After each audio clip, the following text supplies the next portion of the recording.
800,000 people watched a woman fall off a wall this week, and every single one of them thought the same thing.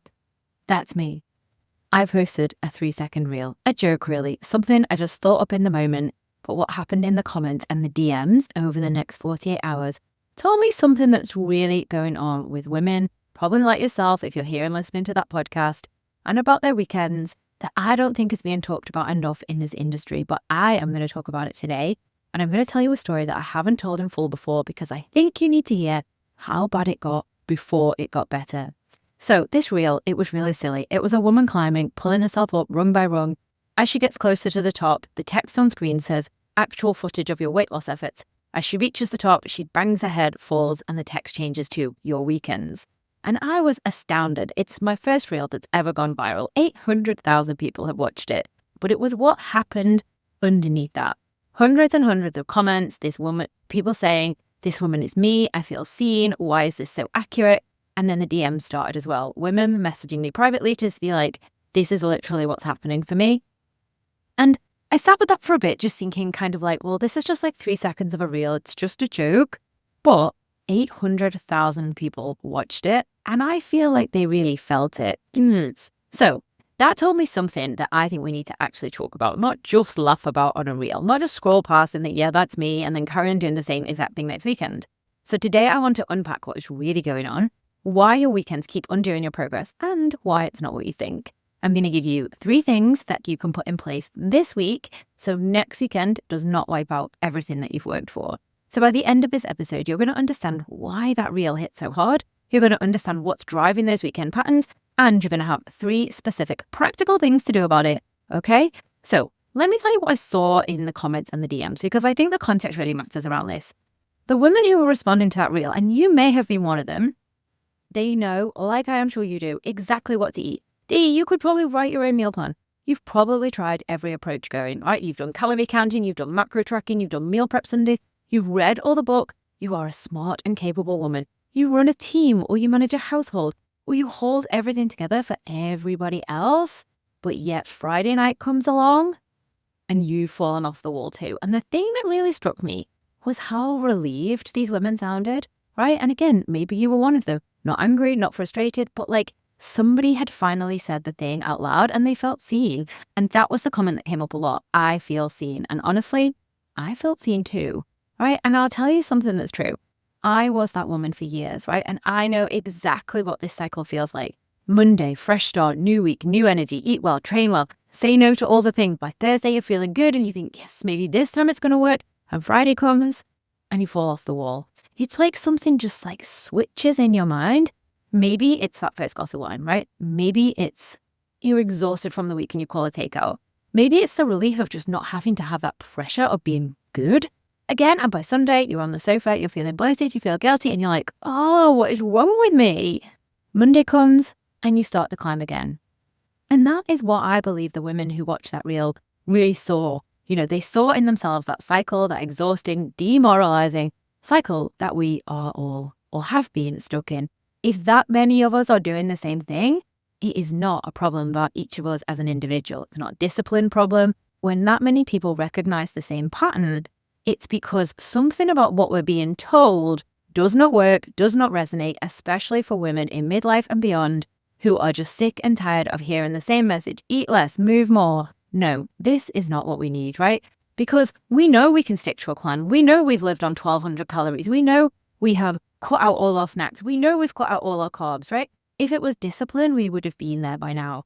But what works for 5 days, and it does work for 5 days, is great. But if it doesn't work for 7 days and it doesn't work consistently, then it's not something that really, really works, right? Because if Friday night comes and the rules relax and the structure drops, your body is then going to do exactly what it's supposed to do. It's going to compensate, right? When we have been under eating chronically all week, the cravings are going to hit. The hunger is going to spike because our leptin and ghrelin are out of whack, right? These are our 2 hunger hormones. Leptin tells us we've had enough. Ghrelin tells us we're hungry. When we're in an aggressive calorie deficit, these hormones go like this and our brain is trying to squish them back together, and that is going to ramp up your cravings and it's going to make it so much harder, but it's actually biology, right? And it's the second part of this that I think does even more damage, right?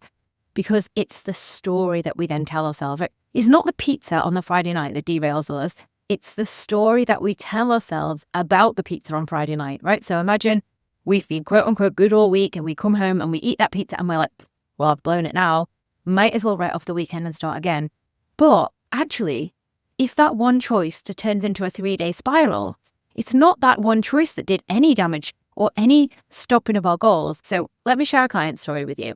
I had a client, and I'm not going to use her name, but she ate a burger and chips on a Friday night, right? Like, let's say 1,000 calories. Absolutely fine. But what she told herself was that choice had ruined her week.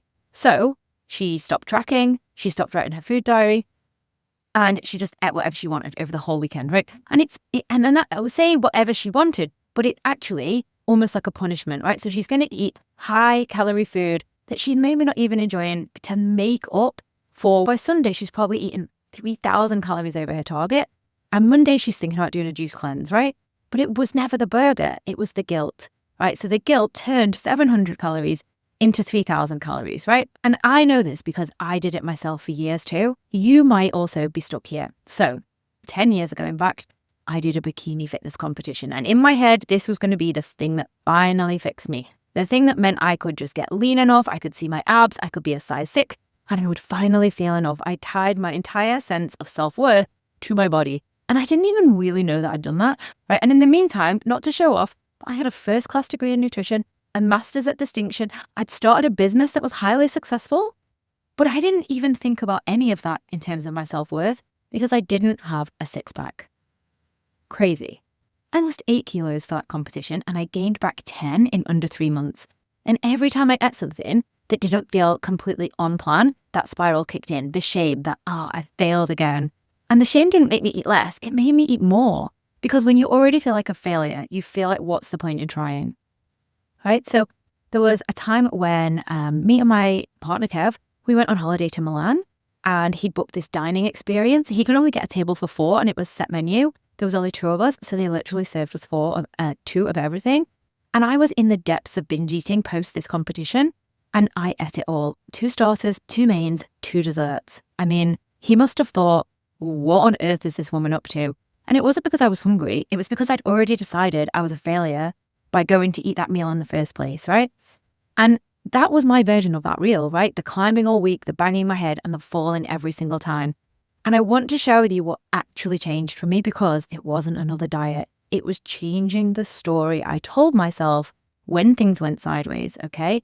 So I started asking myself this one question. Every time before I would eat, I would ask myself, how do I feel, right? And if the answer was hungry, I would eat. If the answer was not hungry, and it was an emotion word, I would try and sit with that emotion, see how I felt, see if there was an alternative that I could act on. And that could stop me spiraling, right? I would also check in with myself like, okay, if I have made a choice that feels off plan, what am I going to do next? Am I going to allow myself to punish myself for this choice?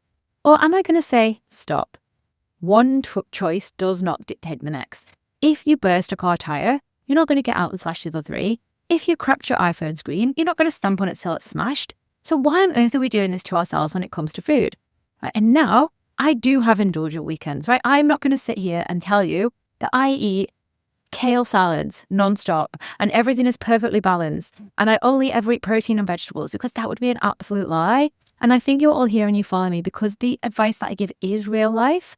Sometimes I have a weekend where I eat like an unsupervised toddler, but the difference is when I see the scales spike on a Monday morning and the old me would have gone right into that punishment and restriction cycle, I'm like, I made a choice. I enjoyed it. The scales have gone up. And if I get back to my regular habits, it will come down quickly and move on. Now, I also know I'm not going to have a weekend like that every weekend because that is also staying stuck in the cycle, right? If you diet all week, off the rails all weekend, you will never move forward. So it's choosing your battles. It's saying to yourself, maybe I could have one indulgent day. Maybe I could have one indulgent meal. Maybe this weekend I'm just going to stay focused and eat food I enjoy, yes, but within a calorie allowance that works for me, right? And it's shifting from not trying to be perfect at the weekend and falling off the wagon completely, just to having some perspective and really looking at your days, weeks and months as whole blocks and thinking about when is the right time to indulge. So when we work on this together, you can break that weekend pattern. And the women who do it, like myself, we don't have more willpower, right? Nobody has more willpower than anybody else. We just do 3 things differently. So number 1, we eat more Monday to Friday. And I know that sounds counterintuitive when you're trying to lose weight and I'm telling you to eat more. But honestly, trust me, if you are under eating all week, you are setting your weekends up to fail. Your body will compensate. And it's not even a case of, will it? It absolutely will, okay? If you do not eat enough calories through the day, especially before 3 p.m., right? If you haven't had any protein, then by the time it comes to the evening, you are going to be out of control, right? And we all know this cycle. And the one thing with that is when you snack all evening, you wake up not hungry, so you don't have any breakfast. You maybe don't have much lunch. Come 3, 4 o'clock, you're raiding the cupboards as soon as you get in from work. You're snacking all evening and you're stuck in that cycle, right? So number 2, we need to plan the weekend before it happens. Now, not super rigidly, I'm not asking you to meal prep your Saturday, but just decide roughly, like, what does Friday night look like? What does Saturday look like? What does Sunday look like? Are you going out for dinner? Can you eat normally through the day? Are you having some drinks? Do you need a recovery plan in place? Right, my one client plans her Friday as a slightly higher calorie day. Right, she has a glass of wine and a meal that she looks forward to, but Saturday morning she wakes up, eats her normal breakfast, has a slightly lighter lunch, and has whatever she wants for dinner, right? And her weekly average is exactly where it needs to be. And she has lost weight month on month for the past 4 months because her weekends are planned and not perfect. Now, but number 3, the most important, change the sentence, right? This is absolutely the most important of the 3. Next time you eat something that feels off plan, and you will because you're human and you're living a normal life, I want you to practice saying to yourself, that was one choice. This is a new decision. Right, say it out loud, stick it on a post-it note, create a screensaver for your phone that says it, put it somewhere you can see it all of the time. And we are going to eradicate that old sentence that I've blown it, I might as well start again Monday, is thrown out of your vocabulary right now. I've just taken it out, right out of your head. I've thrown it away. We do not say that anymore. We say that was one meal, the next meal is a new decision. And I promise you, when you practice that time and time again, and it might not work straight away, but it will work eventually, then you will start to realize that one off-plan meal does nothing to your goals. And the way that you keep moving forward is by telling yourself, that was a choice. I now have an opportunity to make a different choice. So let me bring this back to where we started. 800,000 people watching a woman climb and fall. And for most of them, I think that was the end of it. They watched, they laughed, they felt seen, and they scrolled on. But you, my friend, came here and you listened for this time, which tells me you're not just looking for a laugh on a reel, you are looking for a way out. And so, here's what I want you to do. This week, 3 things. Eat more before 3 o'clock in the day. Plan your weekend before it happens. And the next time you eat something off plan, you're going to say to yourself, that was one meal. The next one is a new decision. I want you to say that out loud now with me. That was one meal. The next one is a new decision. And that's it. That is your starting point. So I run a weekend weight loss strategy session. It's 1 call, 1 week's WhatsApp support, and a full plan designed for you, as well as a quiz beforehand so we can really make the most of the session. And it is £97. It is designed specifically for this, where we will look at your week, your weekends, what's going wrong, and what we can put in place to fix it. It is not a generic meal plan. Right? It is a plan that works for your life. So if you're interested in this, find me on Instagram, DM me, Next Level Nutrition Coach. Tell me how you felt about that reel, and we will get it sorted together.